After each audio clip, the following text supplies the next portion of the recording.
We're 1.5 miles high in the Swiss Alps. Hello, I'm Bill Boggs, and I've come to Switzerland on a photographic mission to capture the beauty of the countryside and the spirit of the people. But there's only one problem: I don't exactly know how to do it. So Doug Walker, a professional photographer, is going to show me how. Good luck with your shots, Bill. Thank you. And there'll be a little excitement along the way.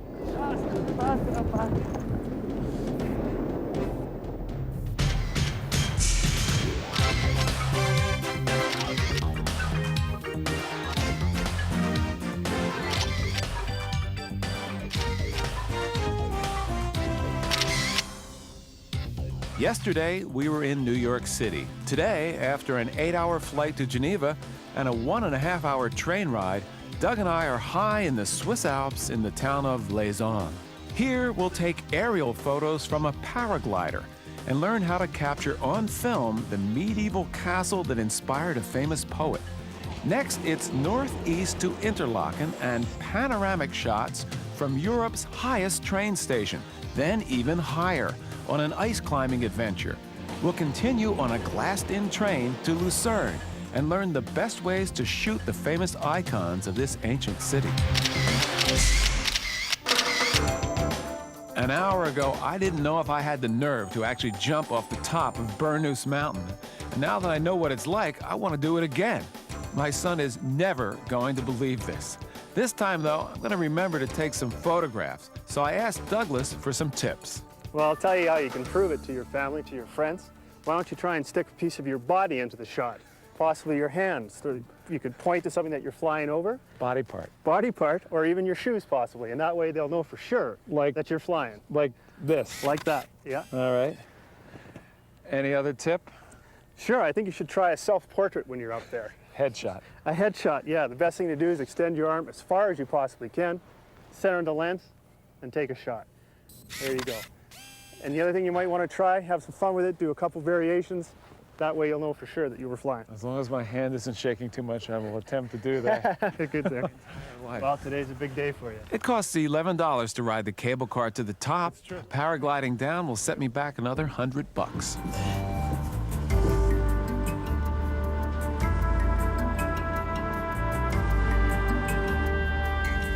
You feel like you're being lifted to the top of the world on a little wire. It's wonderful.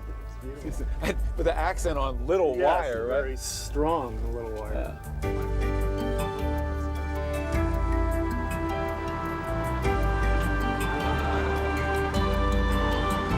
Okay. All right, Doug. Yeah, let's go.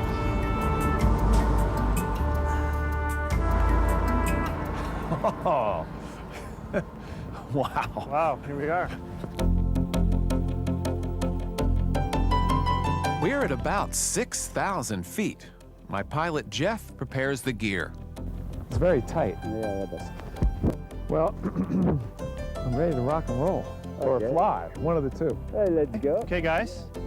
Have a good trip. You're Don't gonna do under the well. wing. There's one quick before we go. Great.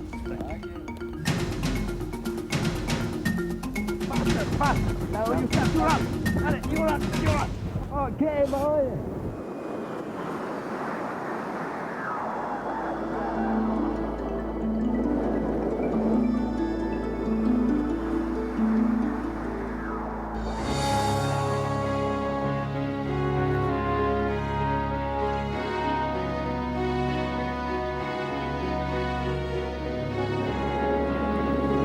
What an experience!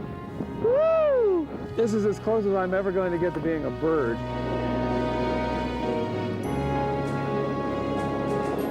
Doug said put the feet in the shot, so I'll do that. That's one. I'll do a 1-footer. That's another one.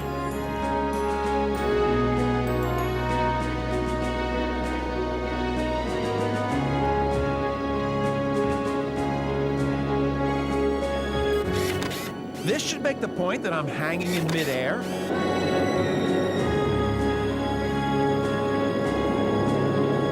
Okay, give it a smile. See if I get a shot like this. Ready? Okay. Hey! Hello. Hi! What an experience! Okay. A little twist and turn, never hurt anybody. Woo!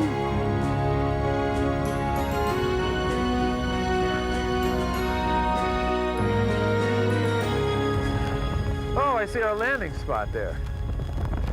Well, this is a wonderful way to start a visit to Switzerland. And I think I've taken some tremendous photos along the way. Now it's time for coming in just for a nice little safe land. Whoa!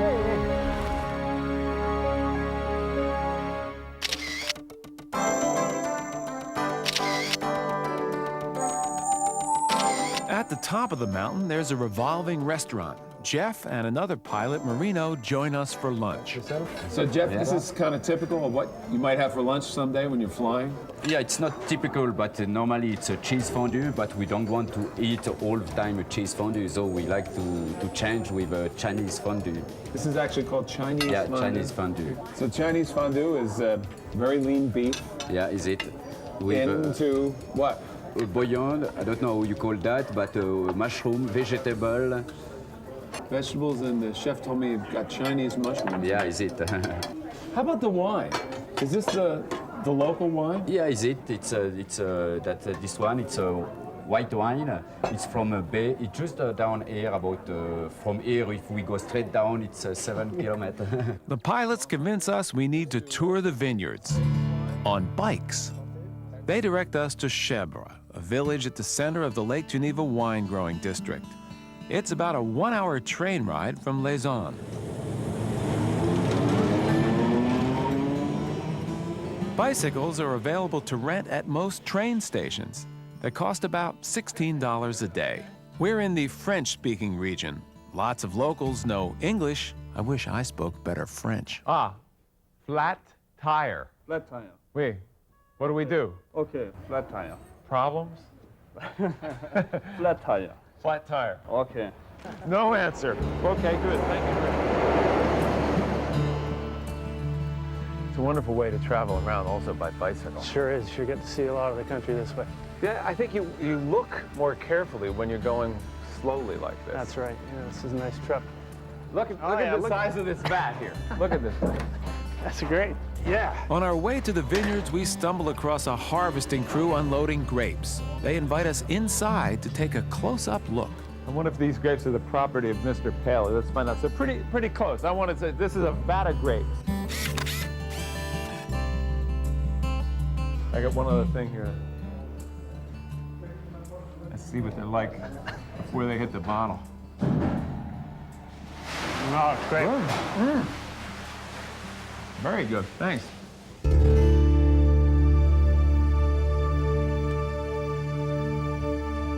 Doug, have you ever toured or actually photographed a vineyard before? No, actually, this is my first time, first trip. Myself as well. I've sampled the products, of course, over the years, but Yeah. never really did the tour. Oh, look, you can see the grapes here, too. I think there's a spot up here where we can get up a little higher, and by putting the grapes in the foreground and using wide angle, we're really going to add a lot of depth to the shot. Some close-ups, in a way. Absolutely. Height. Yes, yeah. But it also puts it in context, too, so grapes will tell us it's a vineyard, and the scenery tells us we're in a beautiful spot. And actually, this looks good right about here. You're on Got the some- end. Oh, We're that on the makes end, sense. yeah. Sure. And I wanted to get some grapes, something to put in the foreground to really expand on the scene, so right here we've got some great light coming down, hitting those grapes, and it's such a beautiful scene right here, backlighting those leaves. It looks really good. Yeah, but when you say backlighting, that means you're actually shooting into the light, which aren't people told you have the light behind you? Yeah, a lot of people are told that, and I think in general you shouldn't worry about that. If it looks good, shoot it. And here, this backlighting is really helping us. We're breaking a little bit of a rule, but it's really not an important one. It's because you can see it really adds dimension to the scene, so we're going to work with it. By putting something in the foreground, it just leads you right into this beautifully composed and graphic scene here. It's almost built to be photographed here. There's lots of places like this around. You just got to find them.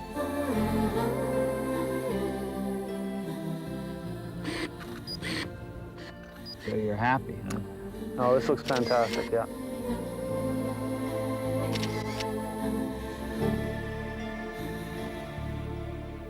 Mmm.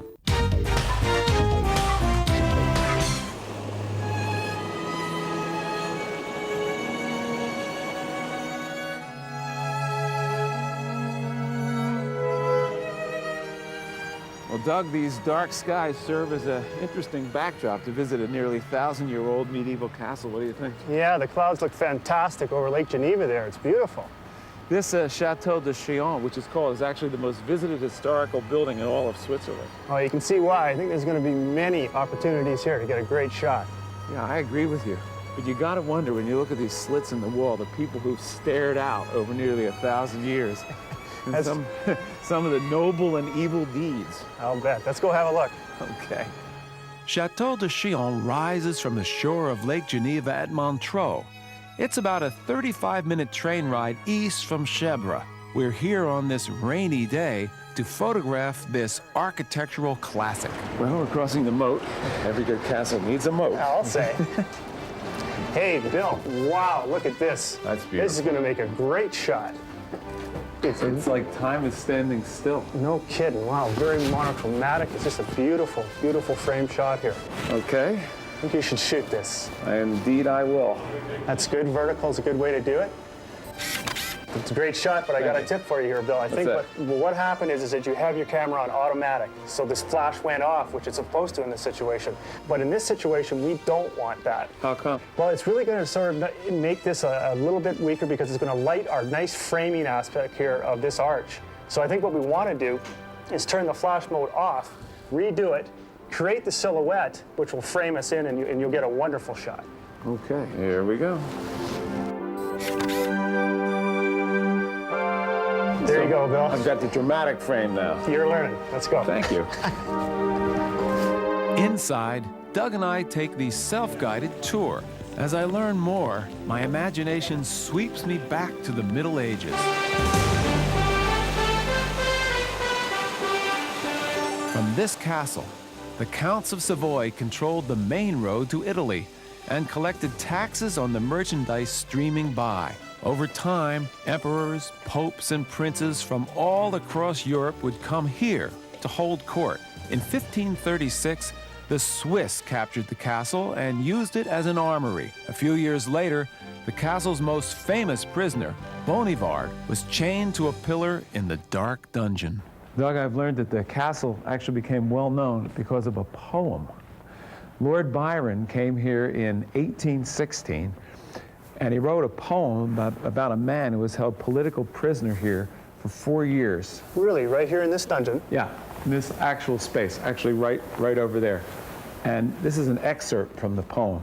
It was not night, it was not day, it was not even the dungeon light, so hateful to my heavy sight, but vacancy absorbing space and fixedness without a place. There were no stars, no earth, no time, no check, no change, no good, no crime, but silence and a stirless breath, which neither was of life nor death, a sea of stagnant idleness, blind, boundless, mute, and motionless.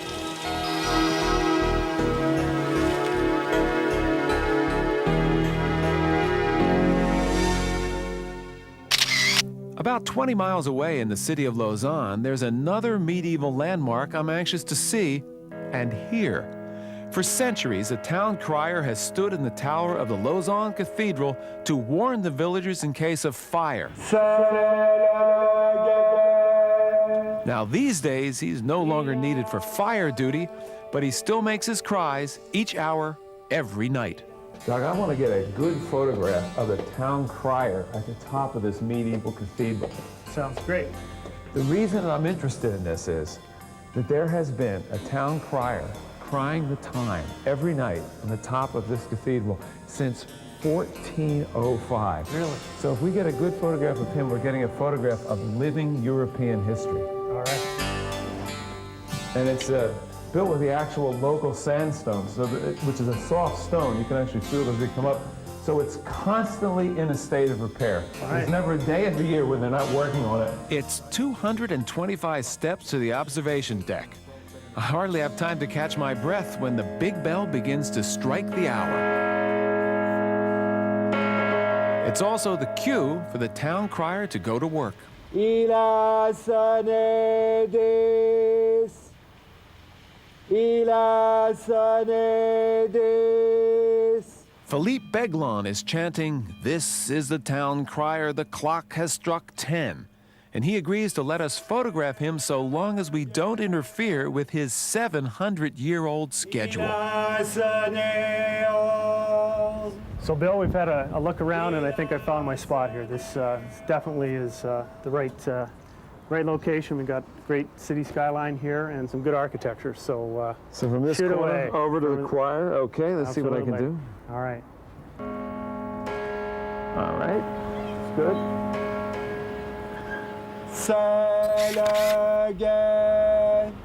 Well, that's pretty good, Bill. The way I would do it. Doug explains that we're actually taking 2 pictures in one. A time exposure shot to capture the dim city lights, something my photo missed, and then, during the time exposure, the flash will fire to illuminate the choir and the church. That's it. And one more.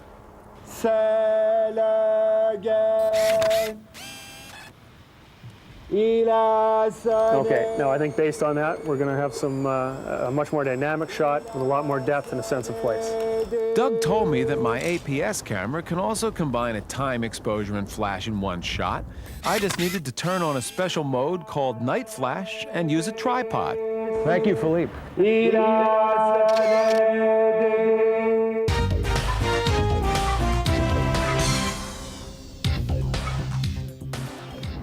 This train ride is the ride the Swiss Railroad says is their most beautiful ride. All right. And I've heard about this Golden Pass all my life, but the last time I tried to take it, I missed the train. Oh, we're in good time. Yep, this time for sure. From Montreux, we'll take the Swiss Rail System's Panoramic Express to Interlaken. Here we'll climb and photograph some of the tallest peaks in the Alps. Well, you know how good the Swiss rail system is, really excellent. And when they say this is the premier route, you know that we are probably in for some spectacular scenery. You know, not just to photograph, but the photograph in your brain. Yeah, you know, to take the spiritual experience with you. I don't know how this is going to get any better.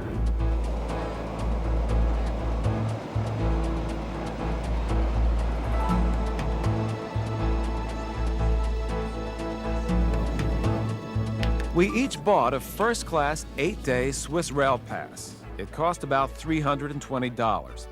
The pass allows almost unrestricted travel throughout Switzerland. I want to get a shot to show exactly what it looks like sitting in the front seat of the train. That's a great idea. Tracks ahead. So what would you say? Well, I think first of all we want to try a vertical, just because of the right. vertical nature of the tracks, of course. That's good. And then the mountains are high, so you're going to get the mountains in there as well. All right. I wouldn't have thought of that vertical idea. And Great shot, Bill. However, your flash went off because the camera's on automatic. And the problem with that, of course, is the flash is going to hit the window, come back and blind you dead. So I didn't win any awards. Not on that one. But fortunately, all I have to do is go to the landscape mode, which turns the flash off. All right. Reframe it. Stick with the vertical, which is interesting because it looks just like the tracks ahead. That's it. Will really frame the tracks. That looks great. There you go. You got it.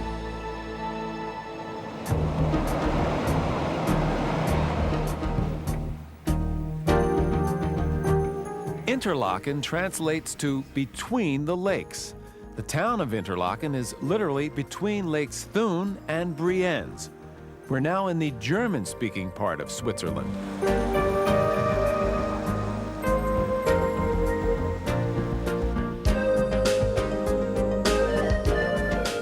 I can't say I ever really associated these autumnal colors with Switzerland. I don't know why, but that's a perception that has changed instantly here in Interlaken, I'll tell you. You got snow, the fall colors, and then the green in the valley here. It's really sort of a 3-layered look here. Lots, very colorful. It's very nice.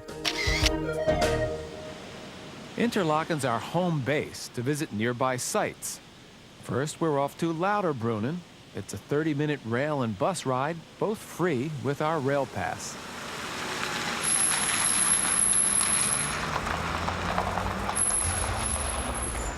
Well, if what we read is accurate, we are going to see The waterfall capital of Switzerland. Wow, you can see them all up there already. Looks great.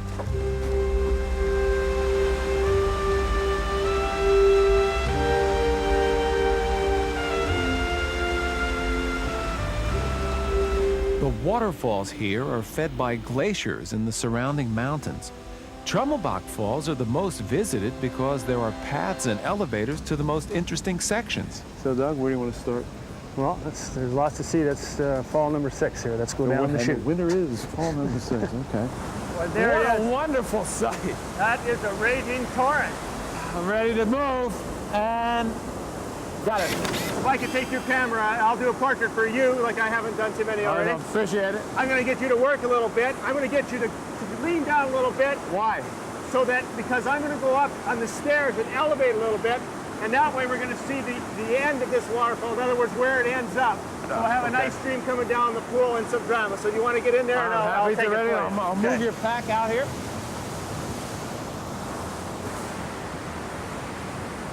Okay, Bill, you got to work a little. That's it, down. Okay. Welcome to the waterfall. Great, got it. Thank you.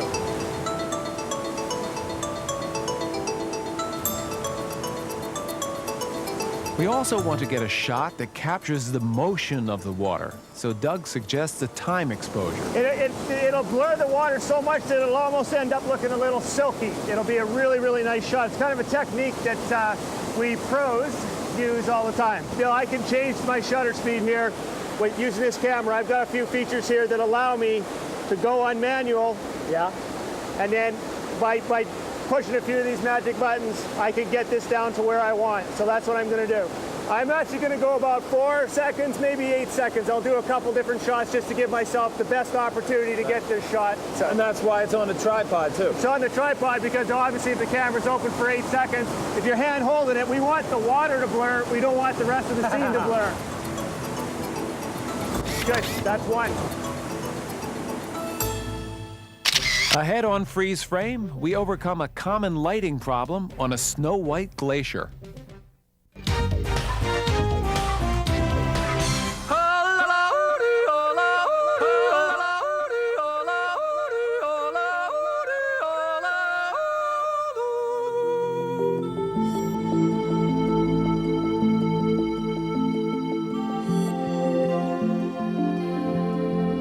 From Interlaken, we can see the 3 main mountains of the region, the Eiger, the Monk, and the Jungfrau. That's where we've arranged to meet our mountain guides for a photo expedition on a glacier.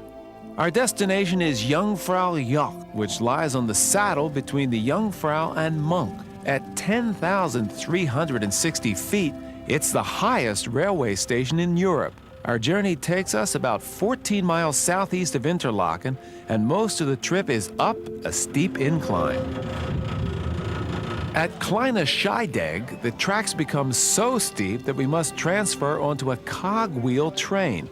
The cogs give the train extra traction to climb the mountain. The special fare for this part of our trip is discounted 25% with our pass, but it still costs us an extra $75. According to what I've read, it took 16 years to build this line, the Jungfrau Joch Railroad line. And these tracks will take us to the highest railroad station in Europe, the Jungfrau Joch. Soon we enter the Eiger Tunnel. Fritz Mueller joins us. He works for the Jungfrau Railway. At 9,480 feet, the train stops for a few minutes at Ijsmeer Station. Fritz tells us Ijsmeer means sea of ice. We're now inside Eiger Mountain. Oh, Never boy. seen anything like this in my That's life. great. The sunlight reflected off of the glacier is dazzling. Doug says that because of the bright light, I should use a slower film speed, or ISO, for this shot. But I only have about 6 shots on this film in my camera now, so I don't want to change. No problem with this system, Bill. It's coded, and when we take the cassette out, it'll tell you still have film left, so you can pop it right back in, and that'll be no I can trouble put a whatsoever. half-used roll back in. Okay, Absolutely. No. Doug shows me how to read the markings on my advanced photo system, or APS film cartridge.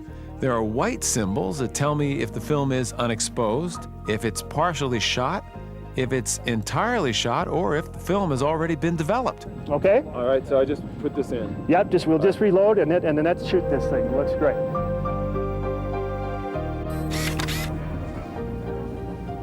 The end of the line is the Jungfraujoch station.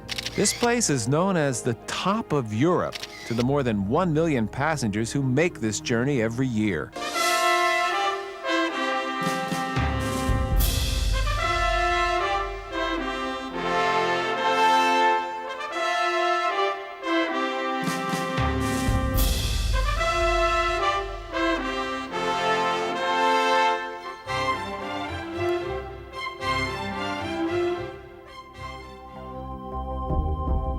We exit onto the Jungfraujoch Plateau. Here at almost 11,000 feet on a plain of perpetual snow, Douglas and I are going to learn to ice climb.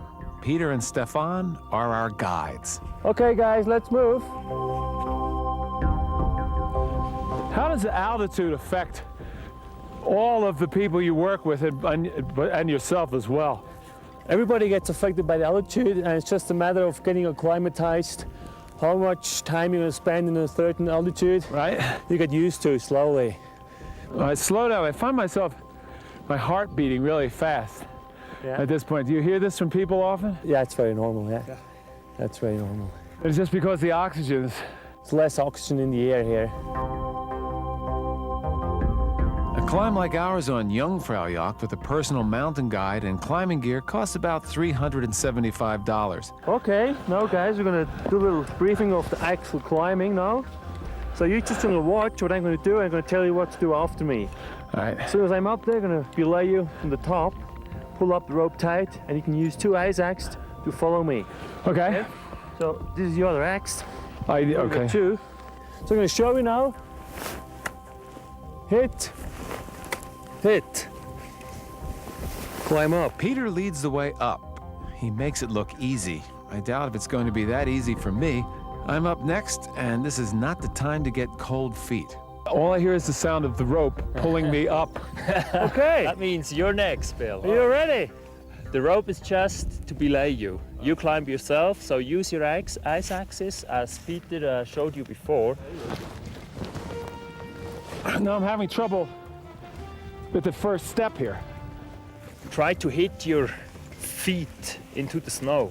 If I'm going to make it, it'll be one difficult step after another. Now go a little bit more to the left-hand side, Bill. Easier. Here we go. Perfect. And The other one. back. All right. So you're becoming a professional now.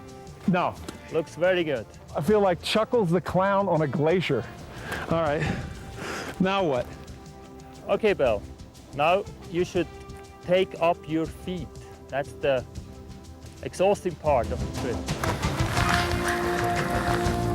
Here we go. That's the left one is perfect. Here we go. Put your heels down before you kick it in. Yes, here we go.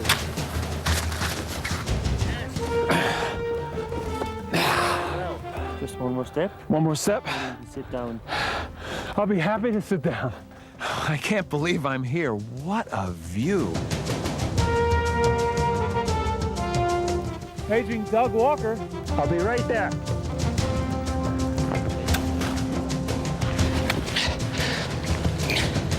Doug's making good time. Coming from Canada, he's probably used to these conditions. All right, Doug, let me see what I can do here. You told me before to put the, what was it, the ISO 100? Yeah, film All speed, right, yeah. so we got the right film in. What I see is a terrific picture, a view, just outlined. What's the best setting for this? Well, definitely the widest angle zoom on there because I think I'm really close to you. You want to see me, the fill flash is going to go off, and then we're going to see this sweeping landscape. Why would the fill flash go off with all this light? Because the light's all behind you, and I, of course, am in darkness. So that's a great feature there. You're going to be able to see my smiling, sweaty face. All right. Charming.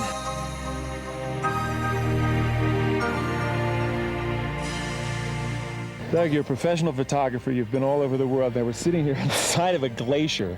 in the Alps in Switzerland, what do you see? What do you want to photograph? Well, I'll tell you, this is just the most spectacular thing I've ever seen, and I'm not just saying that because the Swiss have been so nice to us, but this is just sets up beautifully for a panoramic scene, a panoramic shot, and your camera's got this perfect feature for that, and that's the pan feature right there. Still, even though you're using the panoramic, you could still take a bad shot, though, in terms of composition. Give me Absolutely. what is right, what is wrong, when you've got such beauty in front of Well, you. what people are going to tend to want to do is zoom in, as they say, to get those clouds and those mountains over there. And then what they're really doing is eliminating this whole scene over here. The pan feature, by compressing the top and the bottom of the frame. There's a lot of sky we don't need. We don't need a lot of this, just pure snow here. We want the drama and the lighting on the mountains. That's where we get the depth. So that's what we're going to do. Wide angle, panorama.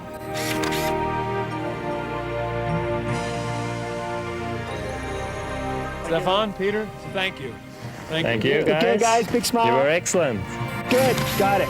All right. Next on Freeze Frame, Douglas has a plan to capture the dying lion of Lucerne.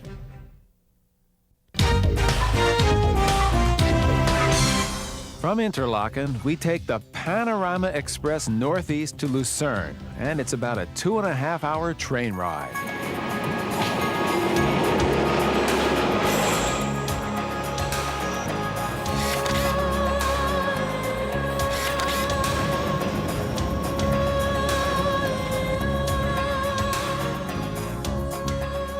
This is Lake Briance that we're passing now. Probably, judging by what I can see up there, it looks like we're passing it for some time. That's an amazing coral color to the water there.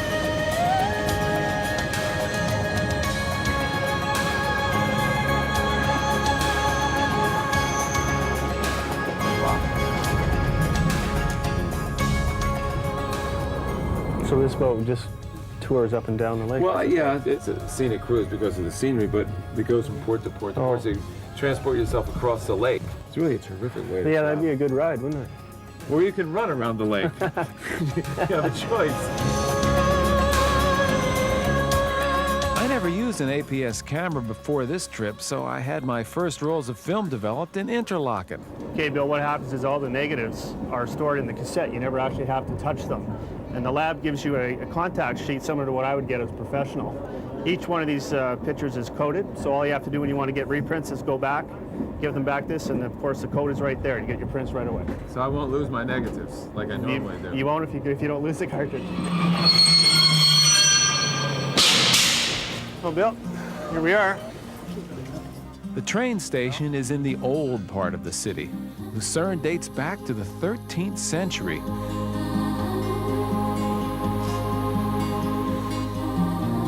Swans swim up to us as we explore the riverfront. Yeah, they really look interesting too, with all that sparkling light coming from behind there. So That's nice shot. About 6 blocks from the river is one of Switzerland's most famous landmarks, a sculpture carved in a sandstone cliff. And it was one solid year of work by a Danish sculptor. You read that on the train. Yeah. Boy, that's impressive. That is really beautiful. Wow. You can feel it.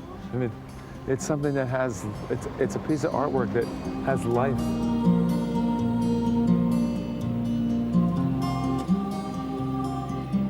And it represents the Swiss soldiers who fought in the French Revolution. Wow. What do you think, Doug? This is obviously one of the most photographed spots in Lucerne. What do you say? What I'm seeing with most of the people is probably, I wouldn't say it's an error, but what you tend to do is you walk right up and you stand directly in front of the monument. There's such a dynamic and three-dimensional situation here. I think we should work a little bit more and try and tell the story in more than one shot. From where? Gonna hop this fence. Well, it's a tough one for us young guys. Already, it's a totally different perspective. It's such a simple move too. You know, we're walking just a few feet, and these trees we're getting the fall. We're pretty much getting everything here. This So you is see great. it in more perspective. Absolutely. Yeah, this is a wonderful shot. So Bill, now what I want to do is I want to come around this side, and I want to do a close-up shot. You just see as we're walking how different that statue Changes looks. every step. So now let's zoom in. I want to zoom in Zoom. on that face because it's so dynamic, and let's capture the agony of this. A few steps away from the man-made sculpture is another of Lucerne's famous monuments, this one carved by nature. I've been wondering about this glacier garden. Sounds a bit like an oxymoron. The geologists look at this and tell us about what Lucerne was like 20 million years ago. So what's really nice is it's so close to where we just came from, too. This is sort of a very Right next to the convenient lion thing to have a statue. look at, Yeah. These potholes were actually scoured under the force of highly pressurized meltwater, which is mixed with sand and gravel at the bottom of the glacier. So I guess that means as the glacier was melting, the force of that melted water caused potholes like that, Kind of looks like the potholes in the streets back home. which I would not want to drive I'll over. say. As we walk back along the riverfront near the Chapel Bridge, Doug gives me a photo tip that I can use anywhere I go. Well, this 600-year-old bridge is one of the most noted symbols in Switzerland. And you know, a good way to shoot it is to do some research like we do as a professional at a postcard stand. You do? We do. If we can come around here, Here and it is. listen, Look. we can see a few pictures here. This is going to give us an instantaneous look at what other people do. So we might as well build on it. Cliches are our friend. We can see the angle. Looks like it's just down here. Let's go have a look. It's a good idea, and we'll save time. All right. So the card should have from this angle here, So right? Bill, that card was 20 feet away. We take 20 steps down, and wouldn't you know it, here's our angle right here. So that's a Okay. great shot right there. All right. Yeah, that is good. It is a good angle. You see almost the entire length, or actually the entire length. That's right. Maybe you'll get a better shot than the postcard, though. And it's free. You can sell your own postcards. Let's go. Up next on Freeze Frame, capturing high-speed action.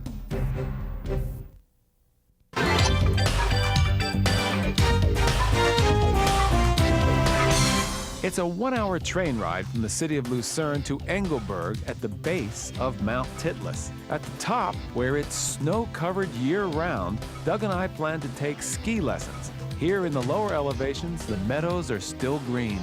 Pasture land rolls right up to the edge of this small village, so close we can hear the tinkle of Swiss cowbells from the station.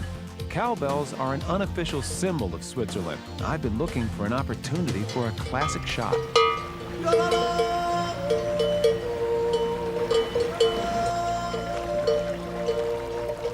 Look at this scene. We have the babbling brook, green field, my beloved Swiss cows I've been waiting to see coming over to say hi. Not to mention what, Doug? Yeah, this is beautiful. Misty, it's a moody day with cows. Hello, fellows, or women. We finally saw the bells. Hey, Bill, let's try something different here. Let's try taking a couple shots that are going to tell the story. I think we've got two things to think about. We've been hearing lots about the bells, but this is such a gorgeous landscape, we want to tell the whole story. So if we back way off, we're not going to see the bell. If we come in real close, we miss this gorgeous scene. So we're going to take two shots, and we're going to try and tell a story. First thing you should do, zoom in, get a tight shot of that bell, and then I want to walk back and recompose and put these cows in the context of this fantastic and just stunning landscape here. So just go for a bell shot now on the zoom. Cows have bells. All right, I've got the cow and I've got the bell. That's my bell shot. Okay, now let's back off a little bit, go wide angle, and show everybody where these cows actually are. And get some of the misty, it's almost like an Ansel Adams. Oh, isn't it? this The is colors of fantastic. fall and the gray, smoky You clouds. shouldn't be scared to shoot in inclement weather, because look what happens. I mean, those clouds are actually making this shot. And I've got the wide, oh, thank you. That's beautiful. It's a short walk from the Engelberg train station to the cable cars. It costs about $40 to ride to the summit. It's just a couple of minutes before 9 o'clock European time. Gorgeous blue sky day. Is this the magic hour lighting that you prefer, or is it already too late? No, absolutely. You can see it right over there. That's the alpine glow. It's a really nice, soft, warm light. What is it that makes it special?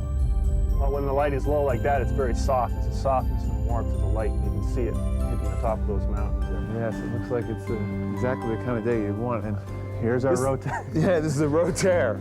We take the world's first revolving gondola to the top.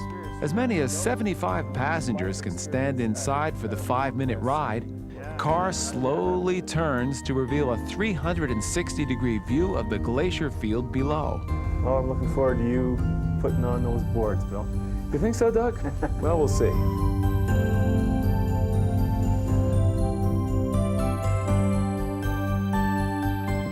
Doug, this is one of the most beautiful landscapes I have ever seen in my entire life. Yeah, it looks special, all right, doesn't it? Wow. How do I capture it? Well, I think the two most obvious things we want to do is go to a panoramic setting and shoot it horizontally so you get the sweeping landscape. But we've got a really important element here that we can use to our advantage. This little piece of snow right in front of us, it's really going to help frame the shot and sort of put this landscape again in its place. We've got some really, really nice backlighting there, so don't be scared to shoot into the sun. You know, it's going to help us on this shot. Wow.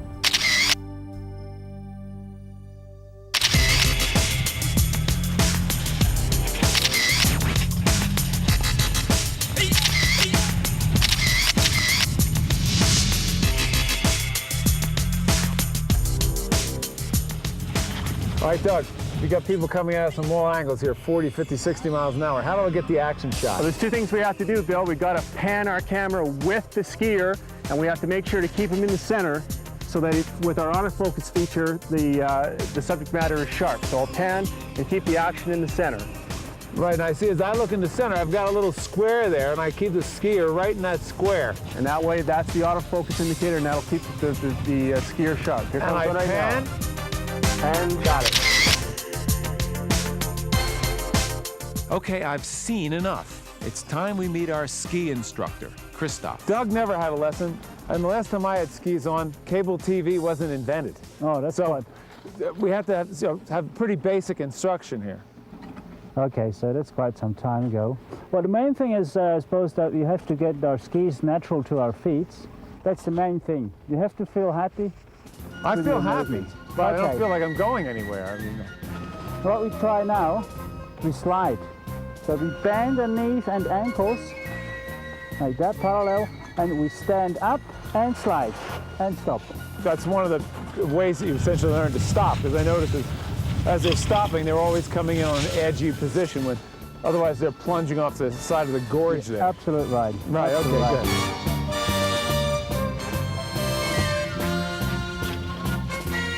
Okay, now you start to dribble a ski around into snowplow position. That I remember from the one other lesson I had. Why do I feel like Jerry Lewis in the Bellboy here? Put your poles into the back, Pulls there. poles into the back behind you. Whoa! Yes!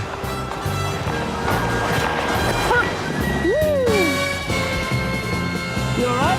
Yeah! Good one. Well, before the much needed continuation of our ski lessons, thank you very much, Douglas Walker, for advice on taking good photographs here in Switzerland or anywhere. You're welcome. Good job. I'm Bill Boggs. Thanks for watching Freeze Frame. That's it.